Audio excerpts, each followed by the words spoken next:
అందరికీ నమస్తే అండి. నా పేరు అనిల్ కేత. జనగలం ప్రేక్షకులకు స్వాగతం. ఆంధ్ర రాష్ట్రంలో ఉన్న వైఎస్ఆర్ కాంగ్రెస్ పార్టీని హిందూ వ్యతిరేక పార్టీ అనొచ్చా?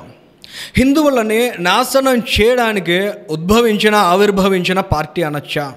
హిందువుల మనోభావాలతో ఫుట్బాల్ ఆడుకోవడాన్ని ఆస్వాదించే పార్టీ అనొచ్చా? హిందువుల్ని ఎంత దారుణంగా కించపరిస్తే అంత కర్కశంగా ఆనందించే పార్టీ అనొచ్చా?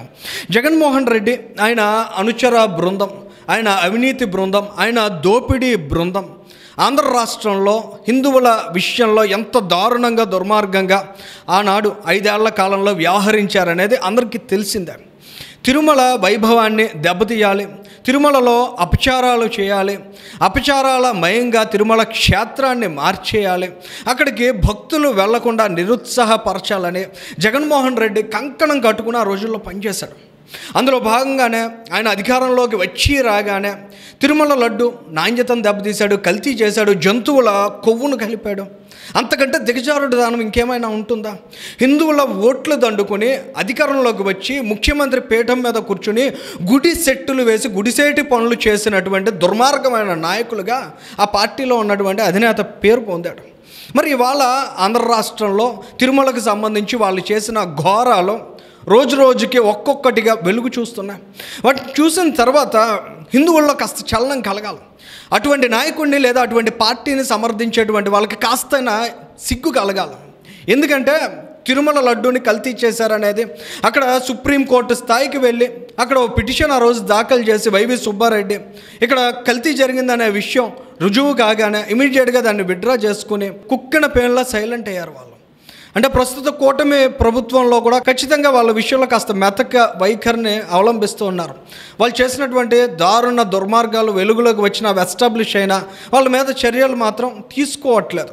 మరి రానున్న రోజుల్లో ఏ విధమైన వైఖరి అవలంబిస్తారనేది వేచి చూడాలి. కానీ వాళ్ళ వెలుగులోకి వచ్చినటువంటి ఒక విషయాన్ని చూసినట్లయితే చాలా దారుణం అండి. తిరుమలలో నేరుగా ఈ గజ దొంగల ముఠా దోపిడీకి వెళ్ళారు. జగన్మోహన్ రెడ్డి డైరెక్షన్లో పనిచేసే ఆ రోజు ఈఓ ధర్మారెడ్డి కావచ్చు, భూమన కరుణాకర్ రెడ్డి టీటీడీ చైర్మన్ కావచ్చు, వీళ్ళ నేతృత్వంలో జరిగినటువంటి ఒక రాజీ ప్రయత్నాన్ని చూస్తే వీళ్ళ మొహాన ఊయాల్సినటువంటి పరిస్థితి వస్తుంది. ఇంత నీచమైనటువంటి రాజకీయ నాయకులను బహుశా మనం చరిత్రలో ఎప్పుడు చూసి ఉండం. ఎందుకంటే సాధారణంగా ప్రజల మనోభావాలకు విలువనివ్వాలి రాజకీయ నాయకుడు అనేవాళ్ళు ఎవరన్నా ఉంటే. అటువంటివి వీళ్ళ పార్టీలో దురదృష్టవశాత్తు ఎక్కడ జరగలేదు.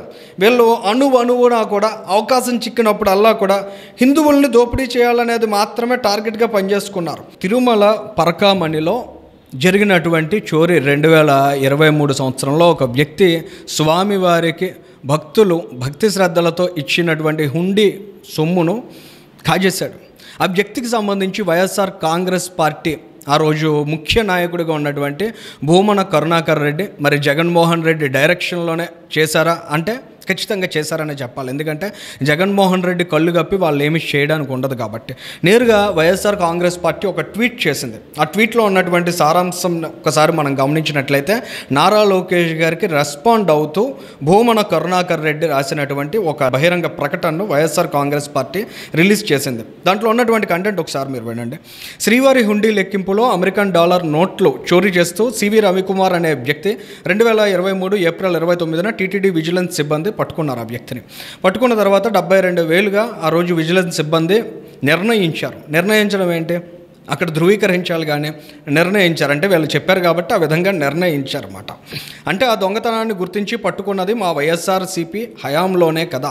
అంటే ఇక్కడ వైఎస్ఆర్ కాంగ్రెస్ పార్టీకి అంటించుకున్నారు కాబట్టి ఖచ్చితంగా ఇప్పటివరకు మనం మాట్లాడుకున్నదంతా కూడా చాలా యాప్ట్. ఇది టీటీడీకి సంబంధించిన వ్యవహారం కాదు. ఇది వైఎస్ఆర్ కాంగ్రెస్ పార్టీ అధినేత జగన్మోహన్ రెడ్డి డైరెక్షన్లోనే ఇలాంటి వాటన్నిటికీ కూడా రోజుల్లో వాళ్ళ ఆజ్యం పోశారు. అయితే ఇవాళ ఈయన చెబుతున్నటువంటి వివరణ ఏంటంటే ఆ రవికుమార్ రవికుమార్ అనే వ్యక్తి చోరీ చేసినట్టు, అక్కడ దొంగతనం పలుమార్లు చేసినట్టు ఒప్పుకున్నాడు. ఒప్పుకున్న తర్వాత అతనికి సంబంధించిన కుటుంబ సభ్యులకు కూడా ఈ వివరాలను తెలియపరిచాం. శ్రీవారి పరకామణిలో చోరీ విషయాన్ని వారికి తెలియజేసిన తర్వాత అపరాధానికి పాల్పడినట్లు రవికుమార్ ఒప్పుకున్నాడు. కాబట్టి ప్రాయశ్చిత్తంగా తన ఆస్తులను స్వామివారికి గిఫ్ట్ రూపంలో ఇచ్చుకుంటానని రవికుమార్ అతని కుటుంబ సభ్యులు తెలియజేశారు. తెలియజేసిన తర్వాత 2023 జూన్ నెలలో టీటీడీకి గిఫ్ట్గా దాదాపుగా 14.43 కోట్ల రూపాయలు రవికుమార్ అతని కుటుంబ సభ్యులు రాసిచ్చారు.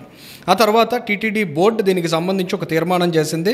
దాని తర్వాత లోక్ అదాలత్లో కేసు పరిష్కారం కోసం 2023 జూలై నెలలో అర్జీ దాఖలు చేశారు. దీన్ని చాలా క్లియర్గా మీరు అర్థం చేసుకున్నారు కదండి.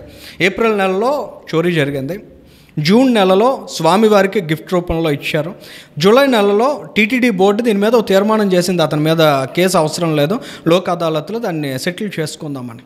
ఇంతకంటే దుర్మార్గం ఏమైనా ఉందా? స్వామివారి సొమ్ము పలుమార్లు కాజేశానని ఒక వ్యక్తి ఒప్పుకుంటే వీళ్ళ ప్రైవేట్ దందాలాగా, వీళ్ళ ప్రైవేట్ వ్యవహారంలాగా దాన్ని లోక్ అదాలత్లో సెటిల్ చేసుకుంటారా? కేవలం 2 నెలల వ్యవధిలో వాళ్ళు ఈ కేసు మొత్తాన్ని కూడా క్లోజ్ చేసేయడానికి ప్రయత్నాలు చేశారు.